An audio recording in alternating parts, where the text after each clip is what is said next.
Welcome to Bismi bakers cooking vlogs. എല്ലാവർക്കും നമസ്കാരം. ഇന്ന് ഉള്ളിപ്പൂവ് തോരനാണ് ഉണ്ടാക്കിയിരിക്കുന്നത്. ഉള്ളിത്തണ്ട് തോരനെന്നും പറയാറുണ്ട്. ഇത് വെച്ചിട്ട് ഒരു സിമ്പിൾ റെസിപ്പിയാണ് കാണിക്കുന്നത്. നിങ്ങൾക്ക് ഇഷ്ടമാവുകയാണെങ്കിൽ ഒന്ന് സപ്പോർട്ട് ചെയ്യണം കേട്ടോ. Thank you. ഇതാണ് ഇപ്പോൾ കുക്ക് ചെയ്യാൻ പോകുന്ന ഉള്ളിപ്പൂവ് അഥവാ ഉള്ളിത്തണ്ട്. ആദ്യം ഇത് നല്ലതുപോലെ കഴുകിയെടുക്കണം. കഴുകിയതിന് ശേഷമാണ് ഇത് ചോപ്പ് ചെയ്യുന്നത്. നുറുക്കിയെടുത്തു കഴിഞ്ഞാൽ പിന്നെ കഴുകരുത്. ഉള്ളിപ്പൂവ് തോരൻ എന്നാണ് പറയുന്നതെങ്കിലും തൽക്കാലം ഇതിൻ്റെ പൂവൊക്കെ കട്ട് ചെയ്ത് കളയും. അതിന് ശേഷമുള്ള തണ്ട് വെള്ളത്തിലിട്ട് വെച്ചിരിക്കുകയാണ്. ഇതിനെയാണ് ഇനി കുക്ക് ചെയ്തെടുക്കാൻ പോകുന്നത്. ആദ്യം ഇതൊന്ന് ചോപ്പ് ചെയ്തെടുക്കാം. ചോപ്പ് ചെയ്ത് കഴിഞ്ഞാൽ പിന്നെ നമ്മൾ കഴുകുന്നില്ലല്ലോ, അതുകൊണ്ട് നല്ല വൃത്തിയുള്ള ഒരു ചോപ്പിംഗ് ബോർഡിൽ വെച്ചിട്ട് വേണം കട്ട് ചെയ്തെടുക്കാൻ. അങ്ങനെ എല്ലാം കട്ട് ചെയ്ത് കഴിഞ്ഞു. ഒരു വലിയ സവാളയും 3 പച്ചമുളകുമാണ് എടുത്തു വച്ചിരിക്കുന്നത്. ഇനി ഇതും ചെറുതായി ചോപ്പ് ചെയ്തെടുക്കണം. അതിനുശേഷം നുറുക്കി വെച്ചിരിക്കുന്ന ഉള്ളിത്തണ്ടിലേക്ക് ഇത് ഇട്ടുകൊടുക്കണം. ഈ റെസിപ്പിയുടെ സ്പെഷ്യാലിറ്റി തന്നെ ഇതൊക്കെയാണ്. അടുത്തതായി അതിലേക്ക് ചേർക്കുന്നത് ചിരകിയ തേങ്ങയാണ്.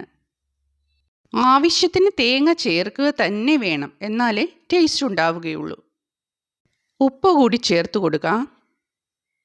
പൊടിയുപ്പ് തന്നെ ചേർക്കണം. അടുത്ത സ്റ്റെപ്പ് എന്താണെന്നറിയോ? ഇതെല്ലാം കൈകൊണ്ട് നല്ലതുപോലെ മിക്സ് ചെയ്തെടുക്കണം. സ്പൂൺ കൊണ്ട് മിക്സ് ചെയ്താൽ ശരിയാവുകയില്ല.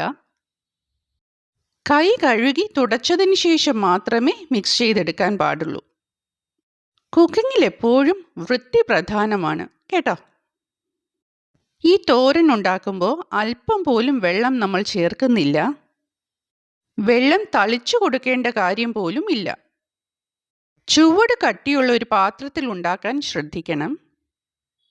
ഇടയ്ക്ക് ഇളക്കി കൊടുക്കുകയും വേണം. ഫ്ലെയിം ഓൺ ചെയ്ത് കൊടുത്തു. പാത്രം ചൂടായതിനു ശേഷം വെളിച്ചെണ്ണ ഒഴിച്ചു കൊടുക്കണം. നാടൻ കറികളൊക്കെ വെളിച്ചെണ്ണയിൽ ഉണ്ടാക്കുന്നതാണ് കൂടുതൽ ടേസ്റ്റ്.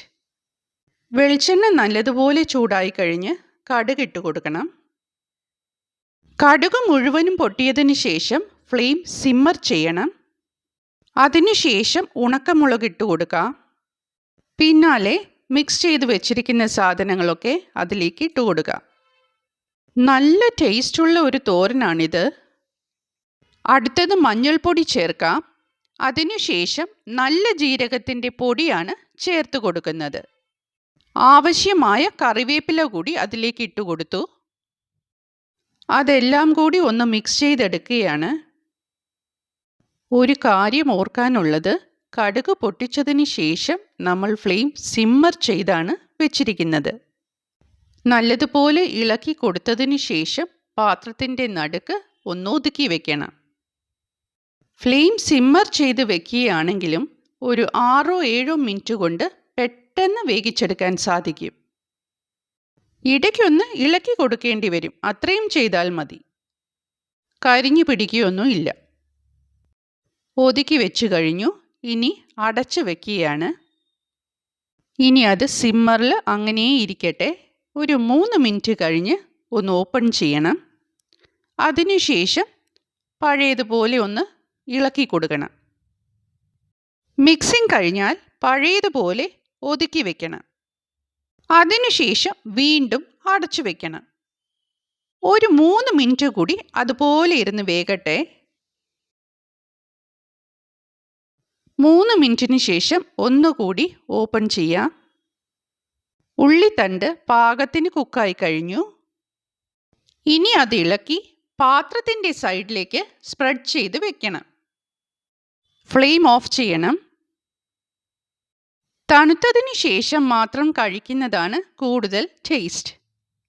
ഇതിൻ്റെ രുചി അറിഞ്ഞാലുണ്ടല്ലോ, ഊണ് കഴിക്കാനുള്ള സമയമൊന്നും കാത്തു നിൽക്കത്തില്ല. ഇതെടുത്ത് കഴിച്ചുകൊണ്ട് നടക്കും. അത്രയ്ക്ക് ടേസ്റ്റാണ് ഈ തോരന്. ഈ വീഡിയോ ഇഷ്ടമായാൽ ലൈക്ക് ചെയ്യാനും സബ്സ്ക്രൈബ് ചെയ്യാനും മറക്കരുത് കേട്ടോ. ഉള്ളിത്തണ്ട് തോരൻ്റെ റെസിപ്പി നമ്പർ 1 ആണിത്. നമ്പർ 2 ഞാൻ ഉടൻ തന്നെ പോസ്റ്റ് ചെയ്യാം.